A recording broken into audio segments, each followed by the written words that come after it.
Ողջույն սիրելիներս, այսօր պատրաստելու ենք նոր աղցան, որը պատրաստվում է շատ արագ, շատ համեղ է և ընդամենը 3 հիմնական բաղադրիչներից է կազմված։ Դե ինչ, սկսենք պատրաստելը։ Այստեղ ունեմ 500 գրամ սպիտակ խաշած լոբի։ Այնուհետև ավելացնում ենք 3 միջին չափի կտրտած թթու վարունգ, կարող եք թթու վարունգի փոխարեն օգտագործել կաղամբի թթու, եթե ձեռքի տակ թթու վարունգ չունեք։ Այստեղ ունեմ 3 կարմիր պղպեղ, որը որ խորոված կարմիր պղպեղ է և յուրահատուկ համ է հաղորդում կարմիր պղպեղը։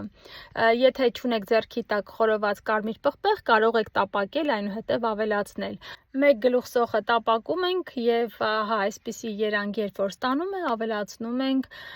մնացած բաղադրիչներին։ Տապակած սոխը բավականին համեղ և յուրահատուկ համ է հաղորդելու մեր աղցանին։ Հիմա սա էլ կավելացնենք, հաջորդը կանաչիներն են, այստեղ ունեմ համեմ, մաղադանոս և սամիտ։ Այս բոլորը մանր կտրտած վիճակով ավելացնում ենք մնացած բաղադրիչներին և ավելացնում աղ, 1 թեյի գդալ և 1 թեյի գդալ սև պղպեղ։ Հիմա կխառնենք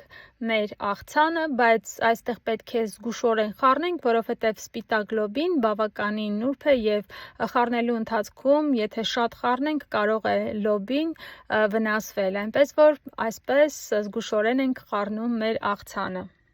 Արդեն իսկ պատրաստ է, կարող եք մատուցել, բայց ես նախընտրում եմ թողնել 5-ից 10 րոպե մնա, որպեսզի բոլոր համերը խառնված լինեն, այդպես ավելի համեղ է ստացվում։ Սիրելիներս, պատրաստեք այս բաղադրատոմսով և արդյունքից գոհ կմնաք։ Այս նոր ու համեղ աղցանը կդառնա ձեր սիրելի աղցաններից մեկը։ Շնորհակալություն ձեր բոլոր դիտումների համար։ Խնդրում եմ, եթե հավանել եք տեսանյութը, մի մոռացեք սեղմել լայք, իսկ եթե առաջին անգամ եք ալիքում, սեղմեք զանգակ կոճակին և նաև բաժանորդագրման կոճակին։ Շնորհակալություն, ցտեսություն, կհանդիպենք շուտով։